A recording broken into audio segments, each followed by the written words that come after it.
అందరికీ నమస్కారం.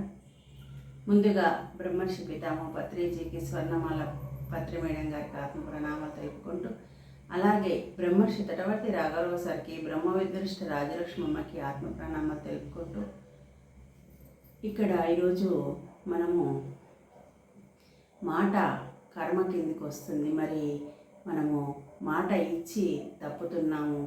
దానికి రాఘవరావు సార్ రాసిన బుక్ నుండి తీసుకోవడం జరిగింది. మనము మొక్కు అనే టాపిక్. మానవులంతా ఏం చేస్తారు, చాలామంది ఏం చేస్తారంటే, చాలామంది తమ కష్టాలు తొలగాలని తమ ఇష్టదైవానికి మనసులో మొక్కుకుంటారు. ఇష్టదైవానికి మనసులో మొక్కుకుంటారు. కష్టం తీరితే విగ్రహం దగ్గరికి వెళ్ళి మొక్కు తీర్చుకుంటారు. అలా అనుకున్న మొక్కు తీర్చకపోతే పాపమని భావిస్తారు. అనుకున్న మొక్కు తీర్చకపోతే పాపమని భావిస్తారు. పెద్ద తప్పు చేసినట్లుగా నిత్యం మదనపడుతూ ఉంటారు. ఆ మొక్కు తీర్చేదాకా వారికి శాంతి ఉండదు. ఇదంతా దైవానికి మాట ఇచ్చామన్న భావంతో అనుకున్నది తీర్చడానికి అంత ప్రాముఖ్యం ఇస్తారు. లోపల మొక్కుకున్నామనే దానికి ప్రాముఖ్యం ఇస్తారు. కానీ ఇతరులకు ఏదైనా మాట ఇచ్చామంటే, వాగ్దానం చేశామంటే ప్రాముఖ్యం ఇయ్యరు. మరి ఇతరుల విషయంలో మట్టుకు అంత ప్రాముఖ్యం ఇవ్వరు.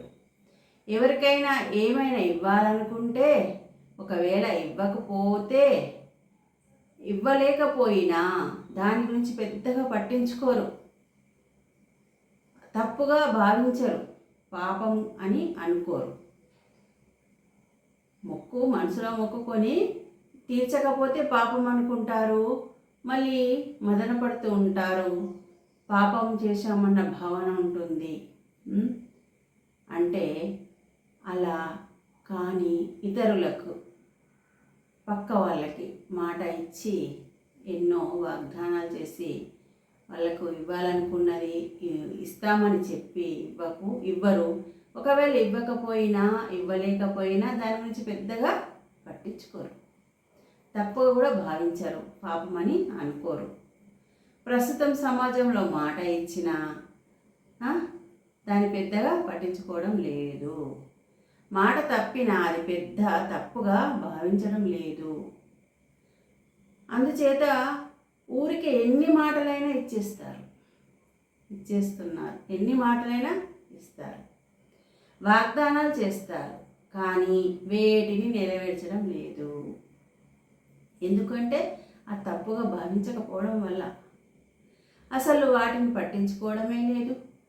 మర్చిపోతారు కూడా. అసలు వాటిని ఇచ్చినట్టు గుర్తు కూడా లేదు అని చెప్తారు. గుర్తు ఉండటం లేదు. ప్రస్తుతం ఇచ్చిన మాటకు విలువ లేకుండా పోతుంది. అది చాలా చిన్న విషయంగా భావిస్తున్నారు. ఇచ్చిన మాటను ఏమనుకుంటారు, చాలా చిన్న విషయంగా భావిస్తున్నారు. చాలా తేలికగా తీసుకుంటున్నారు. ఇచ్చిన మాటని చాలా తేలికగా తీసుకుంటున్నారు. అసలు మాట ఎక్కడ ఇచ్చాను, నేను మాట ఇవ్వలేదు అని కూడా అంటుంటారు.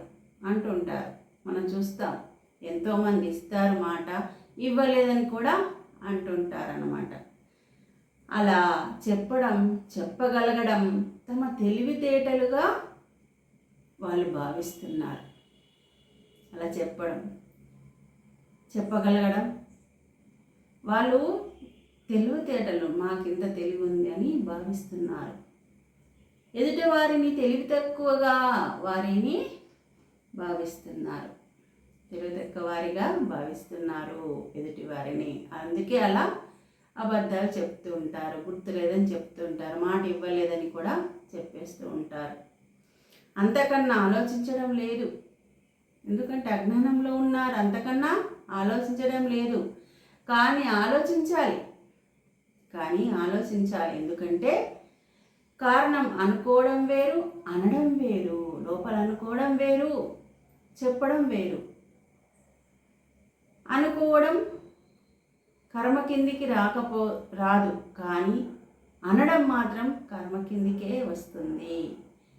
నోటి నుండి వచ్చిన మాట కర్మ కిందికే లెక్కించబడుతుంది, ఖచ్చితంగా రికార్డ్ చేయబడుతుంది. మనం నోటి నుంచి వచ్చిన మాట, ప్రతి మాట రికార్డ్ అవుతుంది అని మనకు గురువులు చెప్తూ ఉంటారు.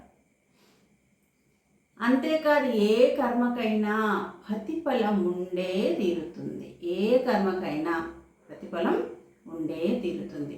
అందుచేత మనస్సులో అనుకున్నది కాదు, కానీ నోటితో అన్నది నెరవేర్చడం మాత్రం తప్పు చేసిన వారవుతారు, పాపం చేసిన వారవుతారు, ఫలితం అనుభవిస్తారు.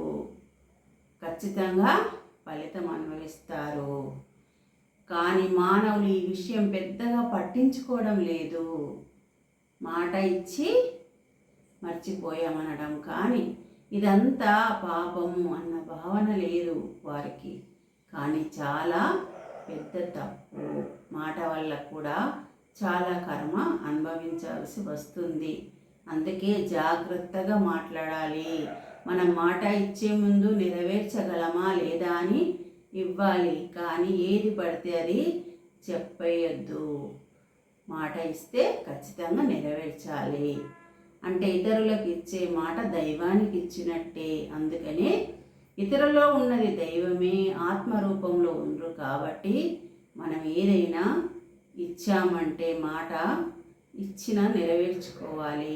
అప్పుడే మనకి ఆ దైవంతో ఎంతో కనెక్టేషన్ ఉంటుందన్నమాట, కనెక్టివిటీ. లేకపోతే పాపమే అవుతుంది అని మన గురువులు మనకు ఈ విషయాన్ని అందించడం జరిగింది. మనకి ఇదంతా మాట మీద ఎరుక ఉండాలి, ధ్యాస ఉండాలి. అంటే శ్వాస మీద ధ్యాస, ఈ ధ్యానం తప్పనిసరి. అలా చేసినప్పుడే మనం మాట నిలబెట్టుకోగల శక్తి కూడా ఉంటుంది అని మన గురువులు మనకు అందించారు. Thank you.